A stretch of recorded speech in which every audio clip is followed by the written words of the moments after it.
So previously, when we were analyzing logical arguments, we needed to build a truth table. Today we're going to look at what we call Euler diagrams that allows us just to draw a picture to see how the different sets or simple statements interact, and therefore allowing us to determine if the conclusion follows or not, meaning if the argument is valid or invalid. So when we're dealing with Euler diagrams, we're looking at our quantitative statements. So if you recall, we had all, some, or none when we were talking about a quantifier. So if I have a statement that's talking about all dogs eat bones, all cats eat fish, something like that, then I'm dealing with two different sets, and we're going to have one set completely in the other sex. We know whatever we're talking about, all of these things do this thing right here. Right? So it's going to make kind of a donut if I have an all statement.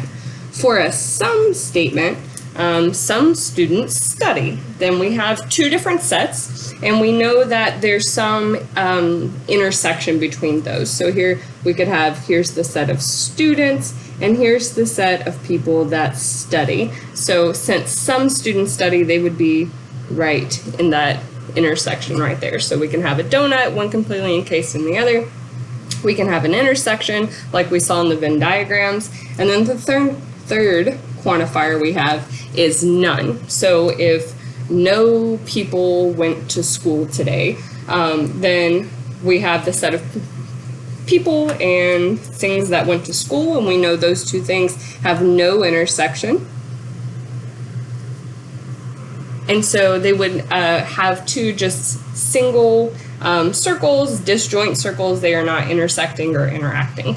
So these are the three types of situations that we could have. So let's look at analyzing a couple of arguments here. So the first one, all chickens have beaks. All hens are chickens, therefore all hens have beaks. So here we're talking about three all statements, and we have chickens, things that have beaks, and hens, right? And the rest of it, chickens, hens, and beaks. So we have these three sets, the set of chickens, the set of things that have beaks, and the set of hens. So we know that all chickens have beaks. So let's get our set of beaks. So here's the set of everything that has a beak, and we know that all chickens have beaks. So my set of chickens will be safe and sound right here. And we know that all hens are chickens. So take a second, where do you think my set of hens should go? Hopefully you said inside the set of chickens. So we kind of have a set of embedded sets here. All hens are chickens. All chickens have beaks. So there we go. So our conclusion then says, therefore, all hens have beaks. Well, we can go in here. I'm going to put a little X right here. So there's my hen.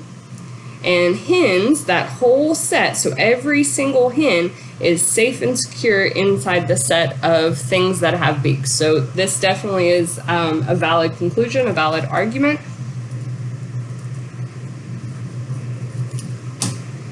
There we go.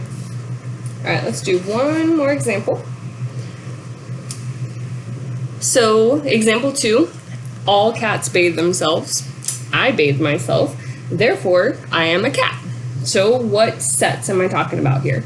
I have all cats, so the set of cats, the set of things that bathe themselves, the set of me, and that's it, things that bathe themselves and things that are cats. All right, so I have my three sets here, so let's look at how they interact.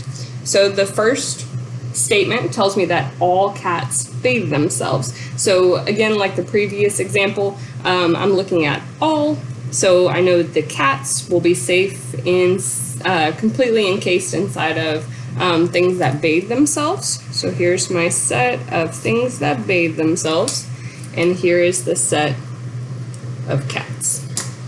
So I know that all the cats bathe themselves. The next statement says that I bathe myself. So the set of everybody that is me, you can draw another circle or you can just use an X because we're just talking about a single thing. So me, I bathe myself. Now, where could I go? I could be right here. I am definitely inside the set of things that bathe themselves. So this Euler diagram follows from these two statements. But I could also, let me redraw that. So there's my set of cats, set of things that bathe themselves. I could also go right here, and this would still follow from these two statements.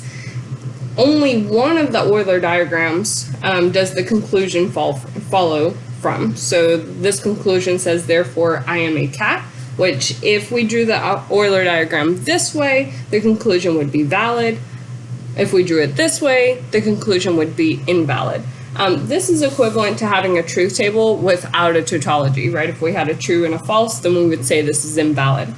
Same exact thing here. There's two different ways that I could draw the Euler diagram that follow from my hypotheses, and the conclusion only follows one of them, so we say that this is invalid.